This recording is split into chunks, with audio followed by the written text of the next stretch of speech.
Welcome, flip clock fans. No, this isn't a flip clock. It's a Sony Digimatic Light Time flip clock, well, roller clock radio. It's the TFM C660W.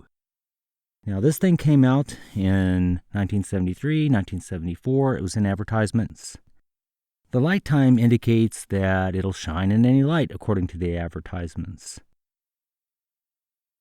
So we're going to look and see if we can get this clock, which is non-working, working again.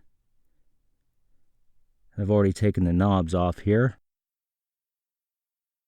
And I've taken the screws out there. You basically just take out all the screws that are visible. Those are mechanism screws. Now the thing is, I hate to tell you this clock does not have a good reputation with people who restore clocks. And you're going to find out why, and why I would probably not recommend you get this clock. Sony seems to have a lot of wires when you're trying to take cases off, and it's kind of hard to get this lid off. It hangs up. The problem with this clock is that the motor is not working at all. The clock's not turning. It says it's black light. That's a problem with most of the vintage clocks from the 70s, is the black light is long gone. I'll show you what I do to replace that. Now the mechanism here, I don't have a lot good to say about it. I mean, it's okay. It's got the date and the time and all that. Small numerals. Again, it's not something I would normally get. You can see here that with UV light, the numbers do shine a little more. They might have lost some of their mojo over the years. Well, anyway, I'm going to take this up. We're going to look at it and see, can you get one of these clocks working again? You'll find on eBay they're often sold as non-working. The clock's not working. Usually the radio's working.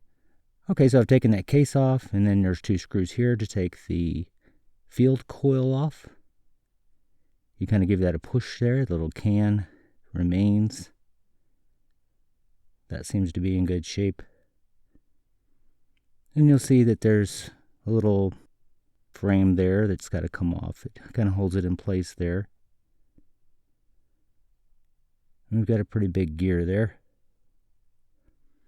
And the sealed can here that'll have the rotor inside of there and some gears to gear down the motion.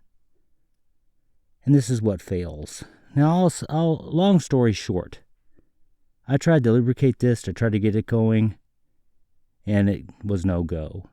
So, like I said, people that I know who restore clocks say that this thing is notorious for that. There's no known replacement for that outside of getting another clock, unfortunately. But again, what's the point of getting another clock when that one probably is not going to work either? So again, there are no aftermarket motors for these things. Maybe someone should make those. We don't make those. The mechanism, I mean, besides from the motors being trashed, the mechanism works great. What's this? So yeah, back to eBay. Got this one for pretty cheap. You can see where someone's painted and did not cover up their clock. This clock's been well used. They say that the clock works. And there you see it working, if you can see through all the haze here. No UV light burning. This is the Sony TFM C660W.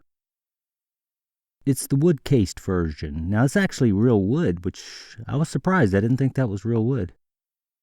Now, some people think that makes it more valuable. I mean, hey, if that's your style, it's not older. A lot of people presume they are older because they're not plastic. And that's not the case. Usually the Sony wood ones are considered deluxe. Not necessarily older. Now we see here it's working, but look at that. It's an entirely different configuration of motor. And that's the thing. Again, the experts I consulted, they said there were more than one type of motor used in these clocks. I'll show you in a second here why we can't just pull this motor off and stick it into the other clock. We're going to have to take this whole mechanism out and put it in the clock. Now the circuit boards from the other clock will go right into this one, no problem. The question is, why don't I just fix this one up? Well, because I like the white plastic one. You see here the gear there, it's different shaped. It's not spiky. So we're not going to be able just to replace the motor. And besides, the frame's not the same exactly. You'd really have to do a lot of modification just to get that motor in there. I've taken off the front of the thing here. It easily comes off just with some clips, because I'm going to clean that mechanism up, because the one we're going to use is pretty filthy. That looks pretty good. I mean, the color is kind of weird, but like they say, it's supposed to be visible in any light. So this is how you remove that front piece. There's just some clips on the bottom, and then it just kind of opens up, moves out of your way. That's just going to make it easier again to clean the roller wheels here, the digits. It doesn't show it. They're pretty filthy in here. There's a little pin there. That'll just, if you turn this upside down, that'll just fall right out. That clock face keeps that in place. And you can look here and say, well, you could just replace these gears here into the mechanism if you want to use your other mechanism. You could, but there's a problem. See, there's a post here on the right that's not on the left. And down here, the place for the screw for the motor mount is a little lower on the left. You'd have to do a lot of modification. It's not really worth it. If you look here, you can see where someone's actually replaced this motor before, and this has already failed. So you can see what we're talking about. And if you go over here to the motor that I'm going to use, you can see someone soldered it on the top.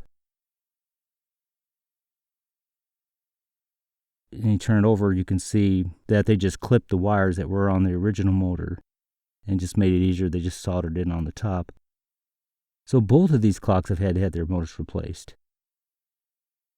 So again, this is why I wouldn't recommend you going into these clocks. I mean, unless it means something to you, it's not going to be easy to fix. Now that light there, that's out. I replaced it with a 6-volt white light that I painted green because the original was green. You need to use 6 volt or maybe even a little lower. It's a light that will show you when the alarm is on. Now for the black light, I went on the site here, super bright LEDs, and I'm using 2 of these miniature rectangle lights. Link in the description here. And with them, you have to have a power supply. Now they don't sell this one on super bright LEDs anymore.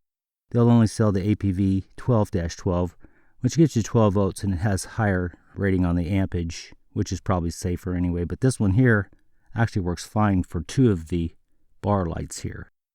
So that's what I've got in here. It's pretty raucous when you're setting the clock here. So there it is, the Sony Digimatic Light Time Roller Clock Radio. Not much to recommend it. It does look cool with the black lights though. Thanks for taking the time.